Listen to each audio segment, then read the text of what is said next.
Viren. Hello, Okay, Jose. so Hello, starting the Viren. I recording, don't know. and I would like to, Go ahead, go ahead. I'd love to welcome you to the very first online discussion with our perfect chairman from Munich Summit, Samir Agarwal. Samir is a pharma leader with 30 years of global experience with expertise in strategy, portfolio management, acquisitions, licensing, general management, IP, regulatory, regulatory sales and marketing of pharmaceutical products. Samir runs a strategy and M&A consulting firm for the pharma, healthcare, and life sciences space, which is called CSA Healthcare.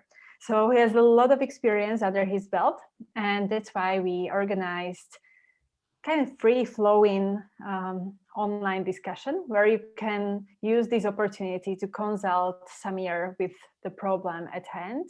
The topic of today is required adaptations to portfolio management in the new normal. So welcome, Samir. Welcome, everybody. Welcome, Kelly. And yeah, Samir, the floor is yours. Yeah. So hello everyone. First of all, it's thanks to Zimona and Miro for the invitation. It's my pleasure to to interact with all of you. I have my own experiences, and I'm pretty sure you have yours.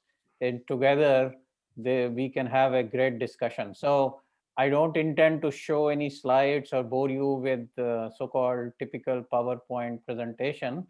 So maybe what we can do is I can just give a quick overview of what I think currently is happening and what we can perhaps, what are the topics I noticed related to portfolio management, and then we can have a very open discussion. Please feel free to comment and ask questions, and we can have that kind of interaction if it's fine with you. Okay. Thanks. And let me first say that I'm located in Frankfurt. So I'm joining today from Frankfurt. I live here for about 11 years. And prior to starting CSA Healthcare, I was working with Fresenius Kabi as their global head of strategy and portfolio management, and have had wonderful experiences with colleagues and friends at Fresenius. Uh, Today, when we are discussing, what I am noticing quite a lot is that there is a lot of discussion about what is the new normal, what is going to happen during the COVID period or after the COVID period. And there are multiple long articles written, and there are a lot of great articles in internet which we can find. But in general, what I have noticed is that there are two areas perhaps we need to focus on. I mean, I'm just giving my high level opinion. One is that we have certain of our portfolio plans need some tweaking with respect to prioritization, because something else has become more important than what was earlier more important. So that is something which, as a high level comment, I would like to make. There is some bit of reprioritization which we require.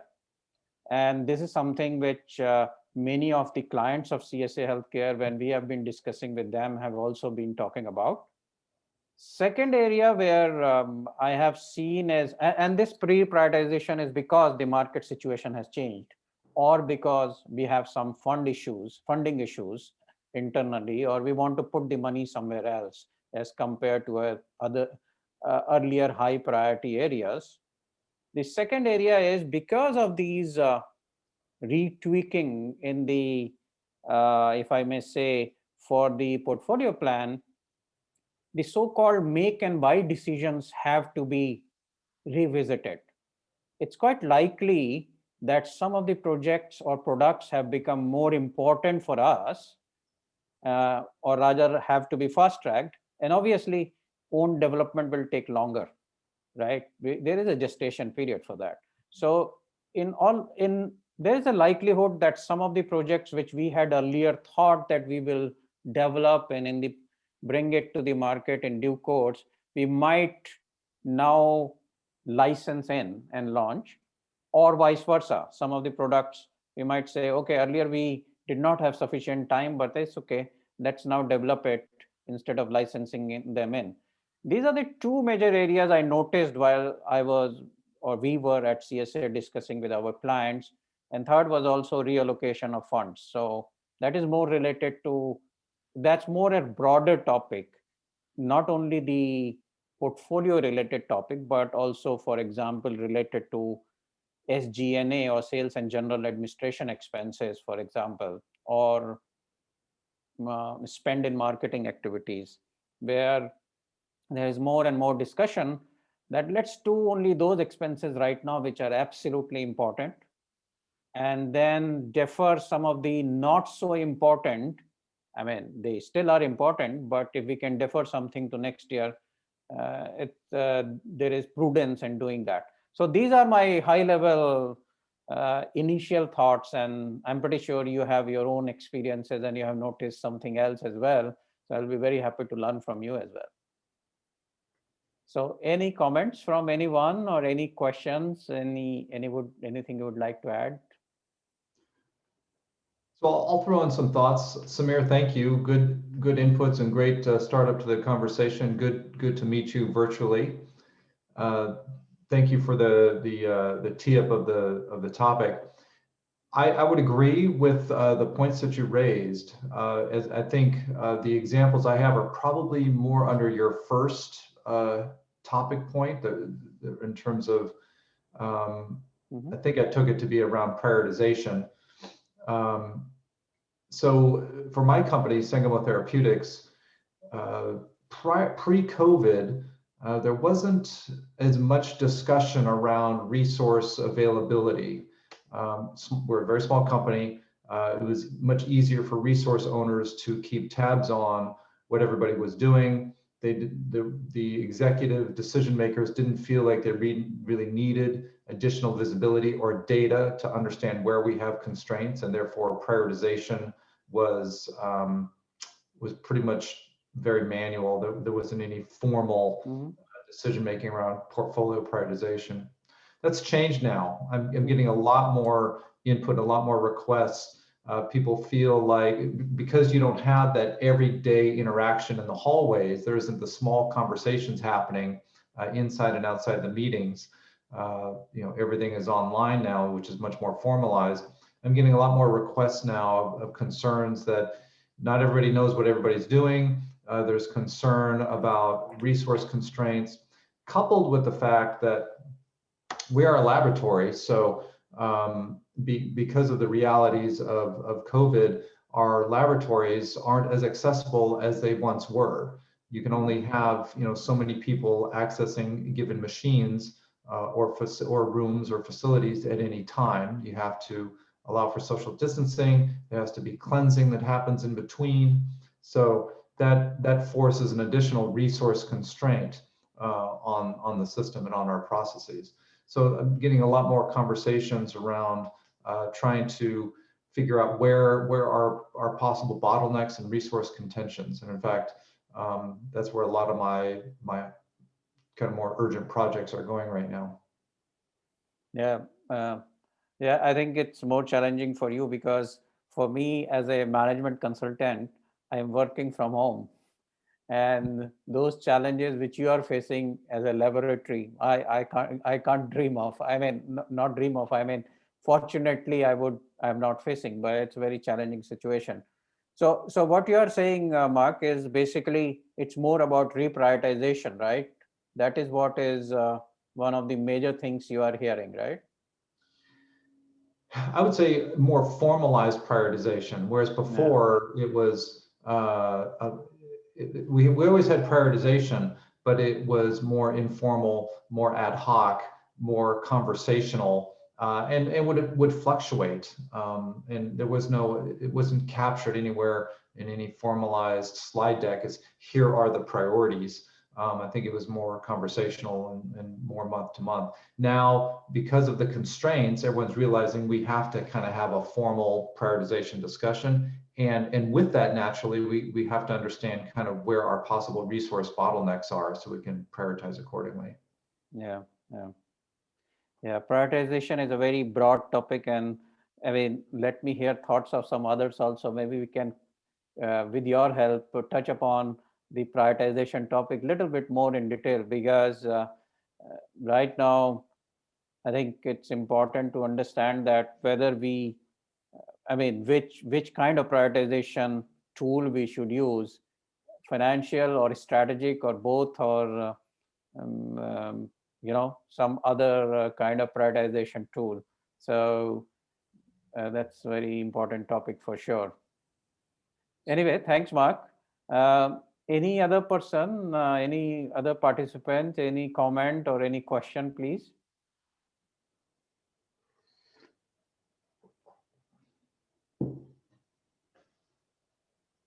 Everybody is on mute as of now.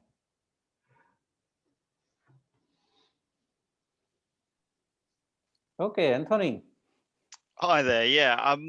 Does it matter if it's a specific question about anything specifically, or can I just ask whatever I want, basically? Yeah, please go ahead. Go ahead. If I can, I'll be very happy to address that. Okay, great. So I'm looking Anthony, at. can you just, for my understanding, quick introduction? Where are you from? Which company? And because I just know your first name, Anthony. Sure. So I currently work for Janssen, the pharmaceutical arm of Johnson & Johnson here in the UK. I'm actually a recruitment consultant for the business internally.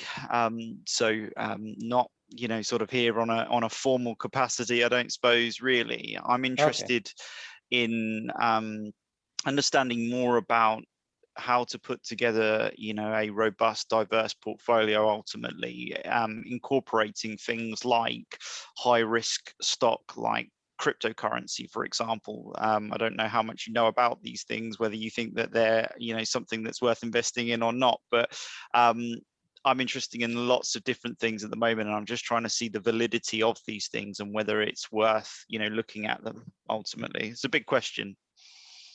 Yeah, so I think I am laughing because portfolio has two meanings, and the discussions we are having today is more related to the products which we will have which we have in pharmaceutical setting, that we are calling portfolio. And Right. the topic which you have raised, Anthony, is also very relevant, but that is more of a financial portfolio, right? And so like currency portfolio or shares portfolio, etc. So that's not my cup of tea, unfortunately, Anthony. So I'll have to give that a pass. If I give you some tips on that, you will lose a lot of money. So please don't take my advice on that.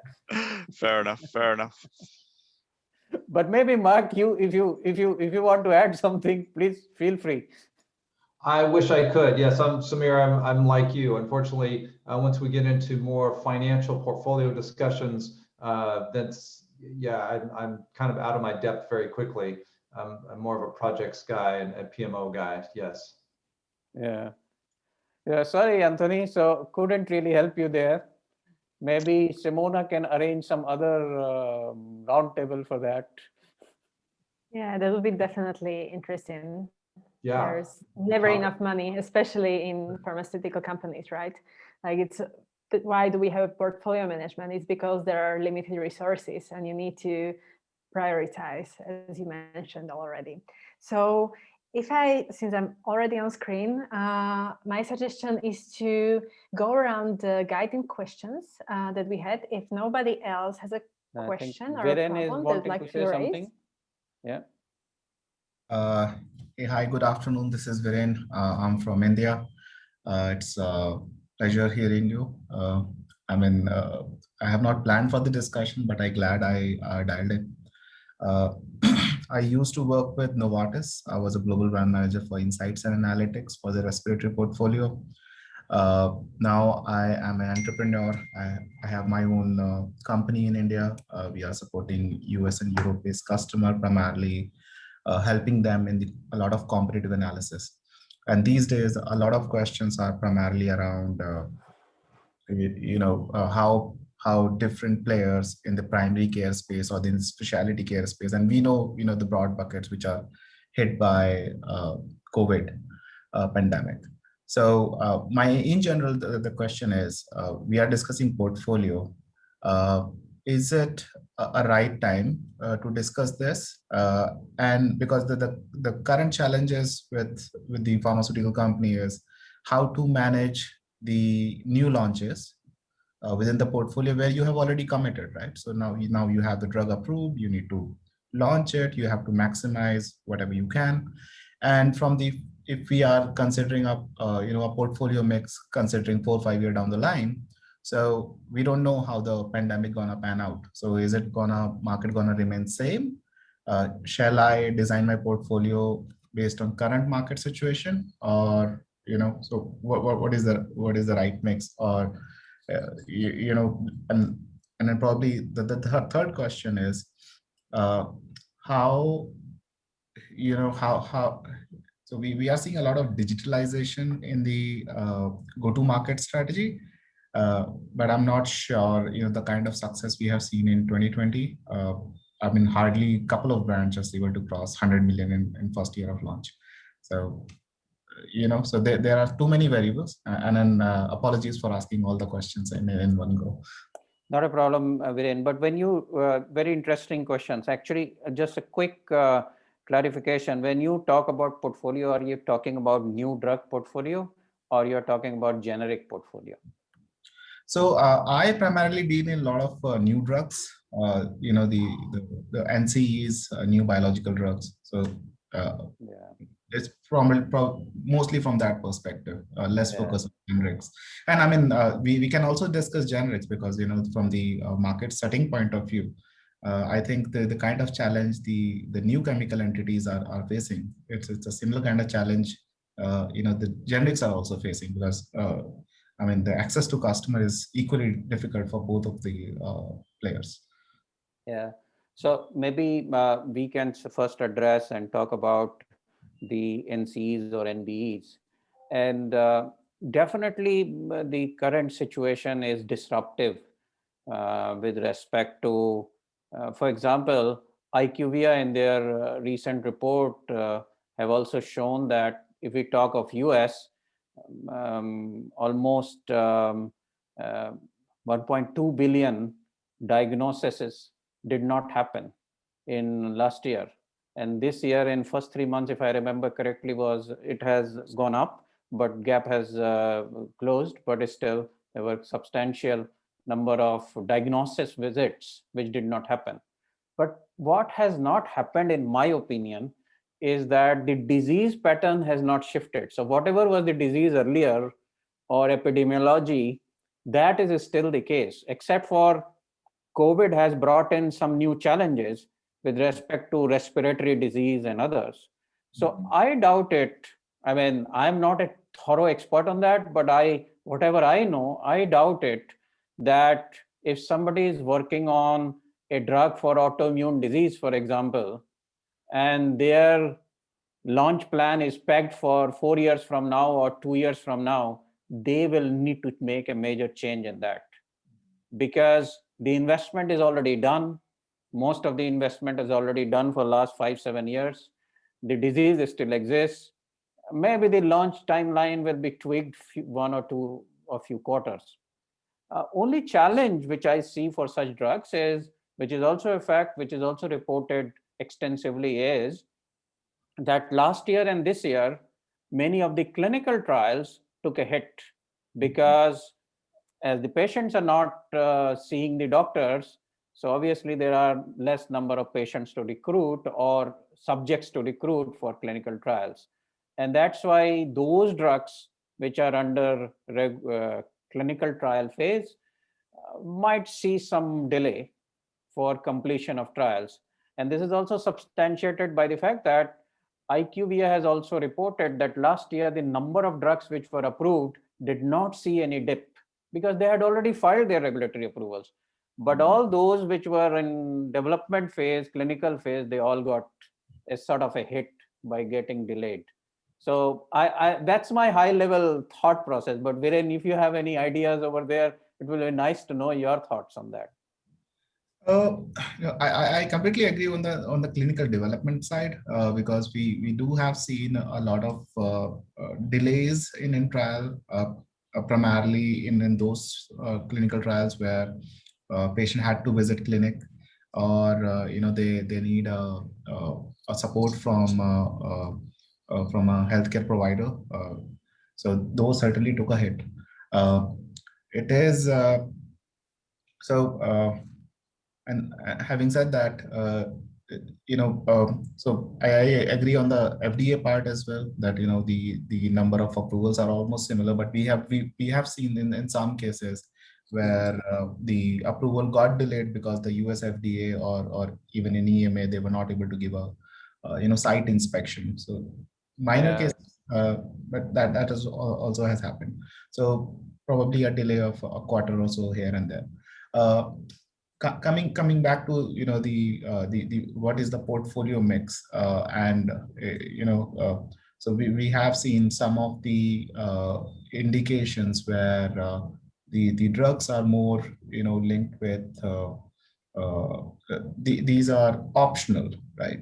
So and then for example, the opt-in surgeries or are related to some of the disease which are not uh, lethal, but these are primarily like psoriasis or something related to quality of life which is impacted. So we are seeing that the kind of business performance is taking a hit in those areas, because now people are not going to clinics, and we don't know how it gonna how long it gonna last. So you did highlighted that the obviously the investment has happened, but uh, what we don't know is how the new market situation gonna pan out, or is it make sense to in retaining or in keep on investing in those areas. uh, I agree on the epidemiology part, but if you cannot reach the targeted customer or the patients, then is it from the investment point of view, and then you are seeing that business is taking a hit, does it make sense? So Yeah, so I can add a couple of more things over there. how do Yeah. you see in terms of the European market situation panning out, or from the, or even slightly being in a global perspective? My question is more from a Europe and a US point of view. Those are the major markets where I operate. Yeah, sure. So no, once again, there are only few ways of evaluating whether the market is really shifting or getting delayed, basically with respect to the opportunity shifting little bit ahead in future. So let's take an example. Once again, I took the name IQVIA 2 times, but let's take example of IQVIA. And 2020 data, if you notice, many of you have access to IQVIA data and you're analyzing that. Um, it We all should be very careful in uh, taking any decisions based on 2020 IQVIA data, because in almost all categories, whether it's oncology, whether it's any other cardiology, any other disease, at least what I have noticed, and it's not about generics, it's about innovator products as well as generics, you will notice there is a dip in the number of units used, which IQVIA is reporting in 2020. And this is because this is the COVID impact. So it doesn't mean that market has shrank or shrunken. It is because of the reason we just discussed, that many patients have not been able to see the doctor. Now, with respect to how much, like Viren, you were saying, this any of the opportunity has shifted in the future, it is very difficult for me to say. But it really depends case to case for the drug type, the indication, etc. That has to be evaluated.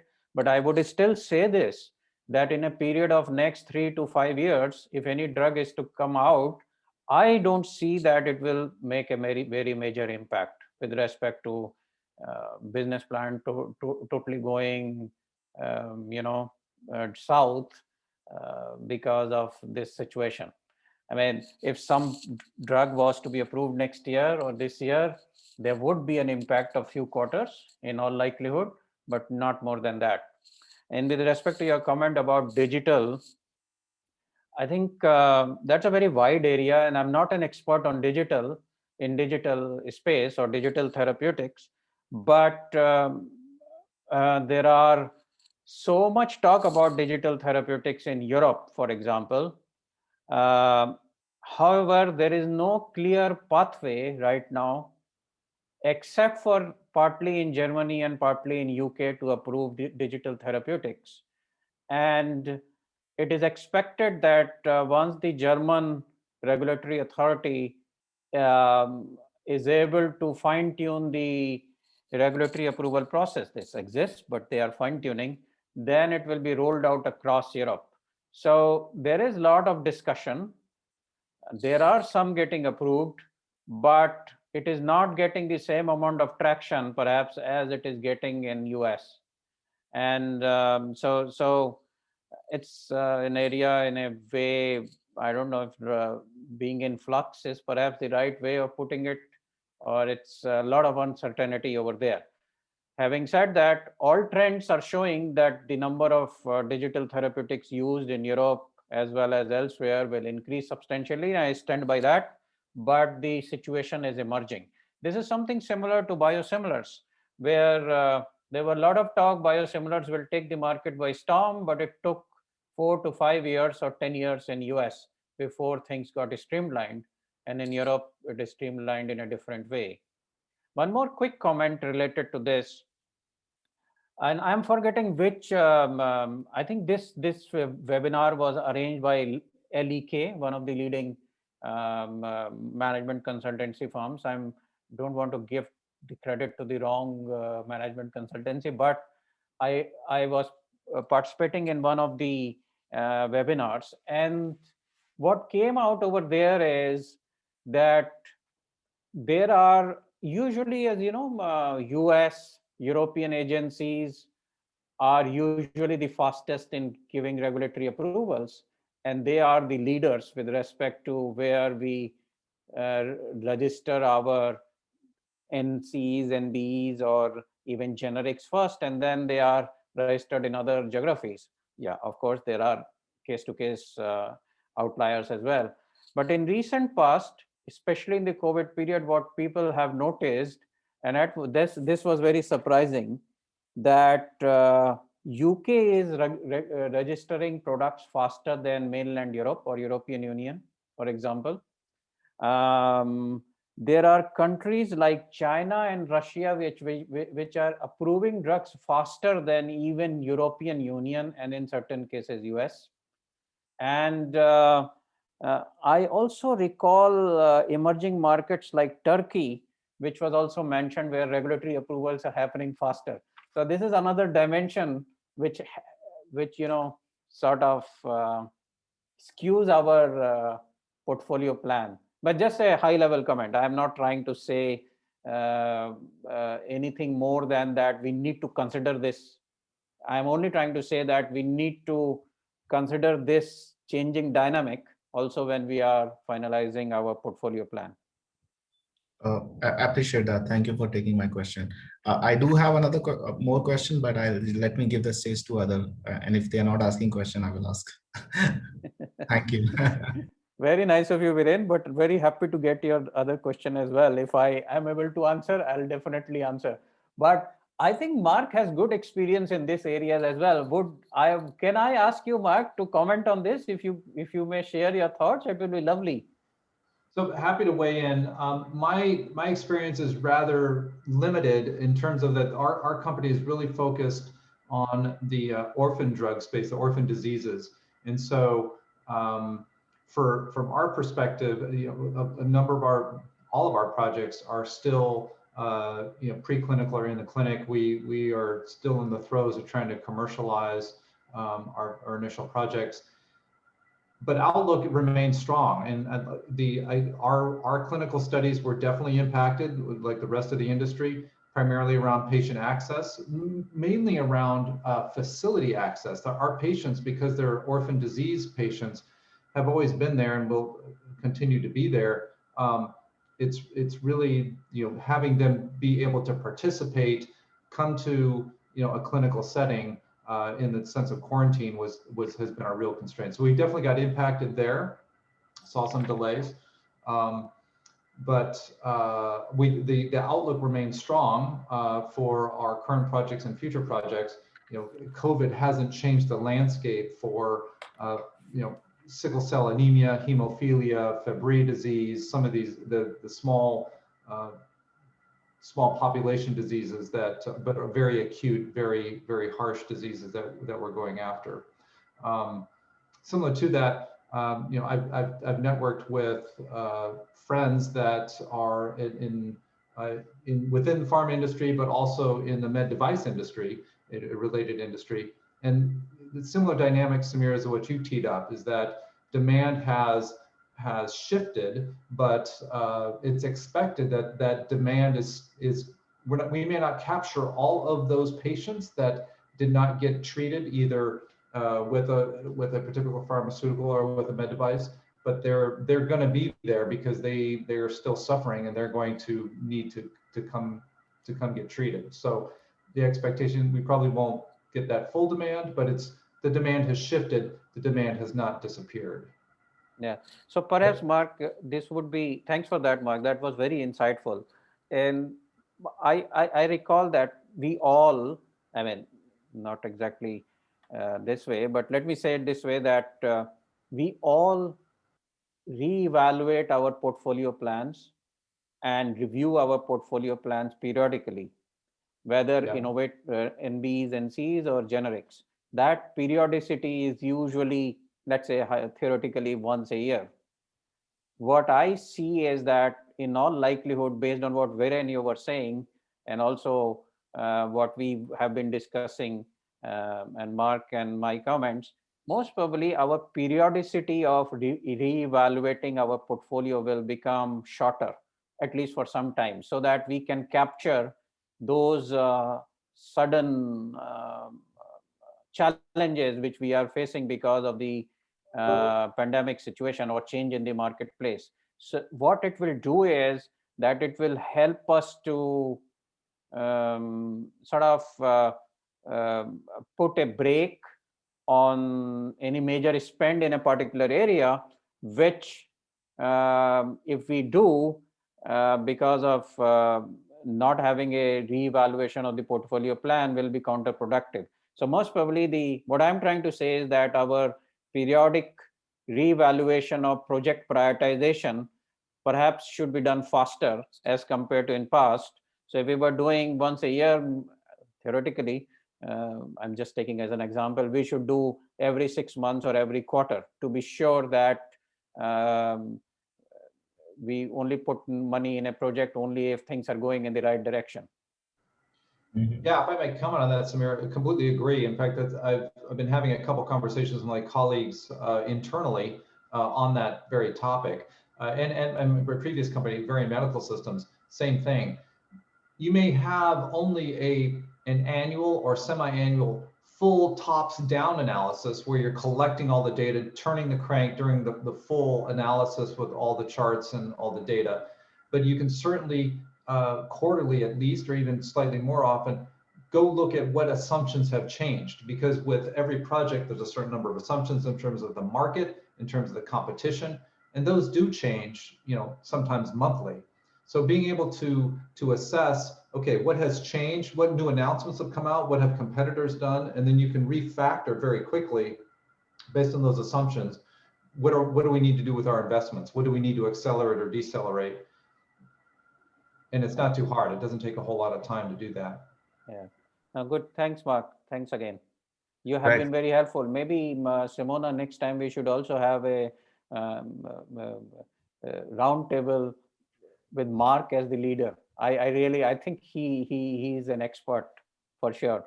I really mean it. I really mean it. In 1 hour, we are going to actually agree on dates. So stay tuned. Wonderful. Thank you, Mark. That was really insightful, and you highlighted the orphan drug situation. So in the drug development, the payer perspective and the access perspective nowadays also play a major role. And this is probably where we are seeing a shift in the country priorities. So earlier, some of the rare disease, because COVID was not there, they were priority.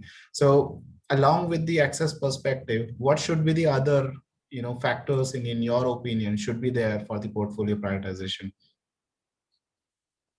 Because just developing drug might not be enough, right? So we also need to make sure that it's a commercial success. Yeah, ultimately the drugs are developed, I mean, of course, for humanitarian purposes, but main purpose is to also have commercial success. That's why the money comes in. Otherwise, it's very difficult to get the funding. And that's why we are suffering in antibiotics area, unfortunately, because the funding is not coming, because commercial success is not being seen there. I don't think there is too much to add there, to be honest, Viren, except that what has been, what we all have discussed today. I mean, I don't see anything which we did not cover today, at least doesn't come to my mind. Yeah. So perhaps unless you have something in your mind, Viren, maybe you can throw some light. For example. Of a few of the thing, as I mentioned, we do see a lot of investment in orphan indication, in rare disease indication, and we know that the incentives associated with it. And I don't have a clear answer how the new priorities of a country, how easy it would be for the drugs like Zolgensma or the other drugs which are in development for ATTR or hemophilia, or the upcoming gene therapy and RNA therapies, which are very specific to very limited number of patients. So even I don't have the clear understanding on it. And then it was more exploratory, question whether should we expect some sort of impact on the payer perspective, or is there my blind spot in terms of portfolio management and portfolio prioritization? Yeah, I was just thinking loud along with you. Yeah, so I think Mark wants to say something. I will let him say something, then I will. The only thing I would offer up, Vern, from the payer perspective, and we're having some internal conversations about this, is not just the payers, but all the actors in the environment, payer, patient, prescriber, etc.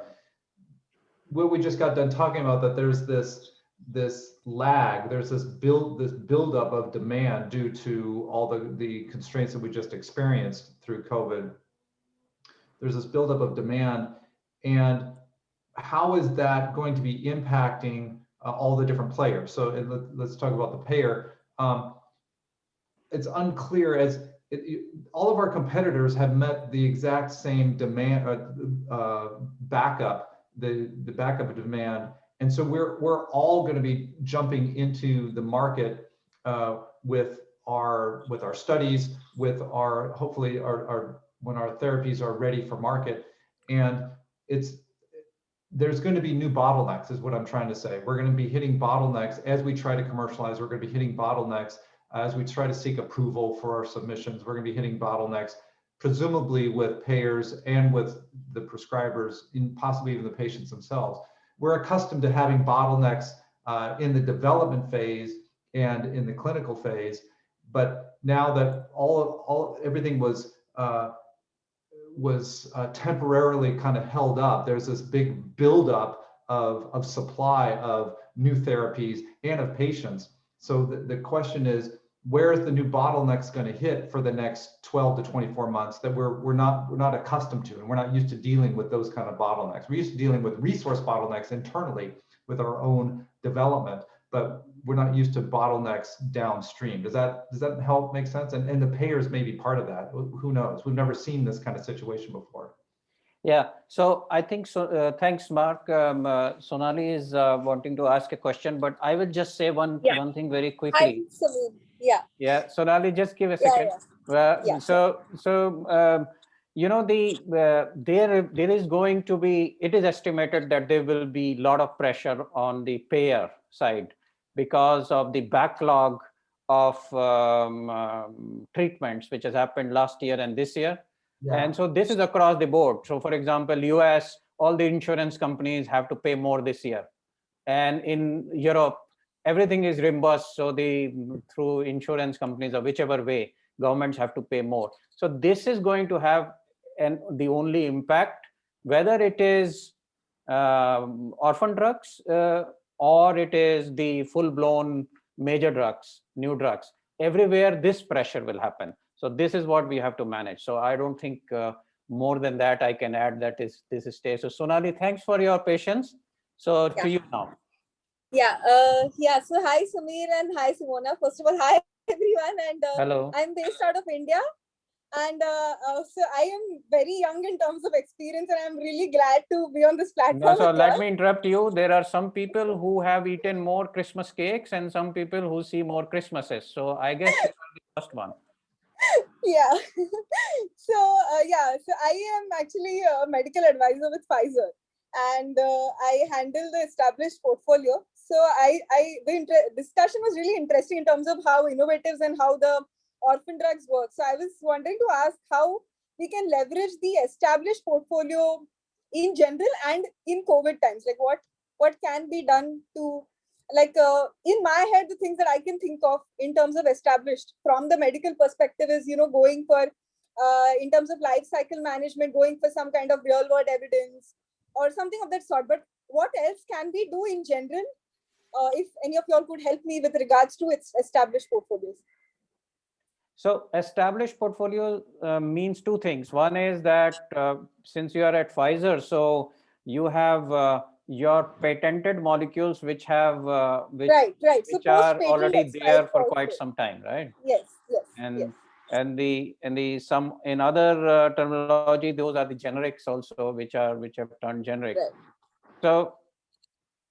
So if you already have a product, then it's a different topic. But when we see portfolio management, which also includes a range of products which any company would be bringing in, especially the generics in the coming time.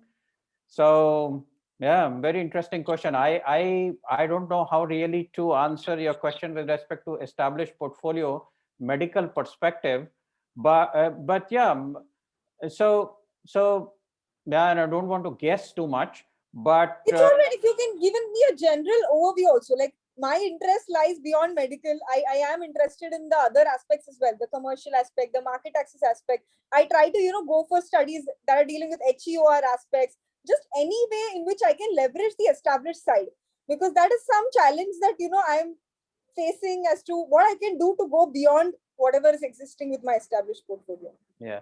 So currently, what definitely is happening is that, and the trend is which many reports have confirmed that because I sound like a broken record, but because last year there were less number of treatments which was done, this year there will be substantially more number of treatments done in oncology space, cardiology space, dermatology space, and also gynae. So one of the topics which I can highlight, for if you have established products in these therapy areas, you will see more usage of your products in this year because the number of patients treated will be more. So this opens up some opportunities for you if you want to do, in the medical perspective, you want to do some experience trials or data collection. What are those called? What's the specific word? I'm missing that word. So real world, are you talking about real world evidence? Data generation? Real world evidence or registry. Registry-based study. Right. Those you can definitely are interesting interesting areas for this year. Right. Because absolutely, and I think that's the faster way out. I mean, registry-based studies are definitely faster and an easier way out as well, compared to the conventional drug development.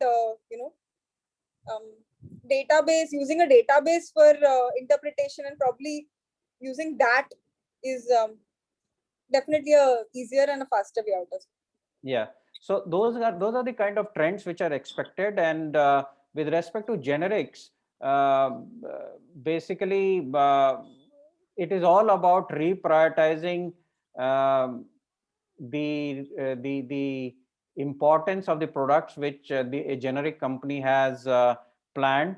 And like I said earlier, it is quite possible that some of the products we might now license in instead of developing ourselves, because we have less time before we need to bring them to market, or vice versa. Um, so Sonali, hopefully that was helpful to you. Yeah. Thank you so much, Sunil.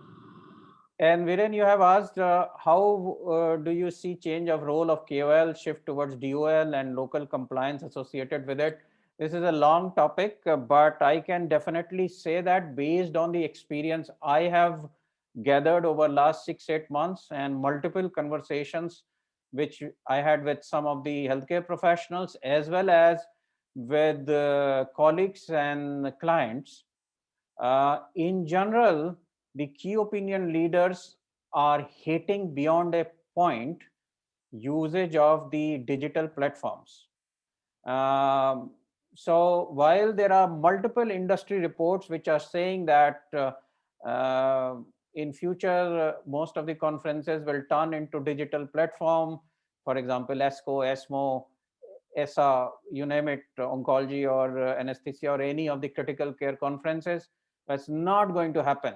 And that's my own experience and opinion as well. In Germany, I have talked to a sales head of a major company which says that uh, currently he is doing Zoom calls or Teams call with all the doctors, but the doctors are clearly telling him, I don't want to listen to you anymore on the Zoom call. It doesn't work. I can't understand it beyond a point. So you have to come and meet me as soon as this is over, come and meet me. So an advanced market like Germany, when this is being said, so this concept of digital opinion leader is a good topic. And most probably there will be digital opinion leaders, but I'm perhaps too old fashioned that way.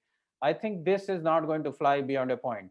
And so we should not lose sight on the KOLs in physical interaction with them. Yes, maybe 20, 30, 40% more digital platforms will be used in managing key opinion leaders, but that physical or personal, not physical, personal contact with the key opinion leaders will still remain. And maybe this is also of relevance to you, Sonali, because you're in medical, working in medical space. True. Forgive me, guys. I need to jump. I've got other priorities and I need to jump into. Samir, this has been awesome. Thank you. I look forward to future discussions. Everybody else, thank you for your participation. Appreciate it. Take care. Have a super day. Forgive me. I You need to too, run. Mark. Pleasure. Thank Thanks, you. Mark. It was Bye-bye. pleasure to interact with you. So only one person has not said anything. Meera, you want to say something before we call it a day?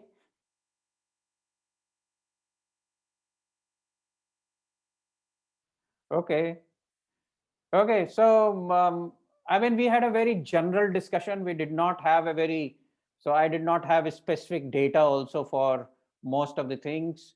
But in general, um, maybe as a concluding remark, what I can still say, similar to what I started with, we need to uh, do more regular review of our project or portfolio priority.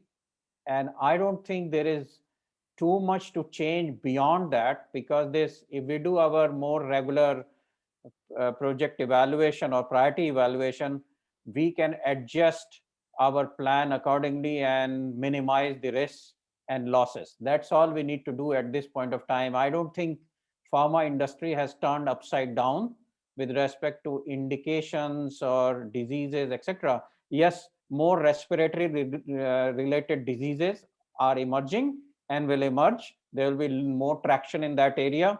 Some industry estimates are also that the anesthetics market will substantially increase. Many of you would be aware that anesthetic market has been flat over last few years value wise, but now people are saying that it will increase even 10% year on year for next 4 or 5 years, which is a very big shift. And that is related to perhaps diseases related to the respiratory tract and surgeries, etc. So other than that, there is not expected to be any major change. And so we should hold our gun, and pretty sure that pharma industry will continue to do well. That's it from my side. Any other comment? More than happy to hear your thoughts. Sonali, you wanted to say something? I was just Or saying, I'm so Viren? glad I joined it. It was wonderful. You said it was general, Samir, but I think it was it gave a broad overview of what every one of us are thinking at this point of time, and which is pretty much in line. I mean, I could see that though people are from different backgrounds, there's a lot of connect between what everyone wants to, in the end, try to leverage their own the portfolio. That was the topic. So I think it was very useful. Thanks so much. Pleasure. Thank you. So Uh, you should thank Simona. Yeah, Viren. Thank you, Simona, and then thank you, Samir. I also glad I joined in. It was a very productive discussion. Towards the closure, if I ask, in terms of your expertise, if I need to bucket it in some therapy areas or in some functions, I'm really sorry I have not gone through your biography before that. If you can help me, and maybe I would appreciate if I can be part of the other discussion where maybe we can utilize your time more productively. Appreciate that. Thank you. Sure, Viren, we can connect also through LinkedIn. What's your last name, by the way, Viren? My full name is Virendra Kumar. I'll just put it in chat. Okay. And so I have spent most of my time in oncology, anesthesia, and biosimilars. And with respect to geography, in Europe, US, and Southeast Asia, plus China. So I'm not a global expert in any way, but those are the areas mostly. And presently, I am involved in portfolio strategy and new market entry strategy and M&A, where commercial due diligence and topics like that. Wonderful. Is it primarily Europe, or are you are taking care of the global projects? Yeah, global projects, but primarily Europe, US, and the Southeast Asia plus China. Wonderful. I appreciate that. Okay. Thank you. Of Indian background, living in Germany, but unfortunately, do not know everything about India in the pharma space, even though I've studied in India. Unfortunate about me. I mean, I have been in the industry almost like over 12 years now, but I'm working with, primarily focus on US and European business. I work for GSK, I work for Bayer, works across indication, be like respiratory, oncology, cardiovascular. But the Fantastic. is a kind of my domain these days. Fantastic. It was lovely to meet you, Viren, as well as Sonali, and Sri and Simona. I have met few times. So thank you very much for your time, and stay safe, stay healthy, and please do don't not go hesitate in anywhere. contacting me if I can be of any help. I appreciate that. Yes, Thank you. please. Samir is also part of PPM Workout, so you can write him also there. If this discussion was beneficial for you, or you'd like to discuss something with Samir that you think that the broader community could benefit from, then write me or just approach me with any suggestions for topics or speakers that you're interested in, because we are going to be holding more discussions like this on screen in the coming months. So we are very open to suggestions, and we are extremely happy that you came here, that you showed up, and that you posed questions and interacted. And massive thank you to Samir for being so welcoming and open and professional with whatever you shared. I believe that it was very valuable for everybody, and probably also fruitful. So I'm not an expert in pharmaceutical industry, but I really hope that you enjoyed it. And this was the first discussion. We've got another one within portfolio management tomorrow at 4 p.m. Central European time. So I guess in India it's 7:30 p.m. if I'm not It mistaken. clashes with the IPL time. You will not understand that joke, but it clashes with the IPL time. Okay. And so you're welcome to join, and I'll see you soon. So Thank you for being part of PPM Workout. Thank you, Simona. You did great. I agree with Viren. Thank you. Bye-bye. Thank you. Bye. Bye-bye. Bye-bye.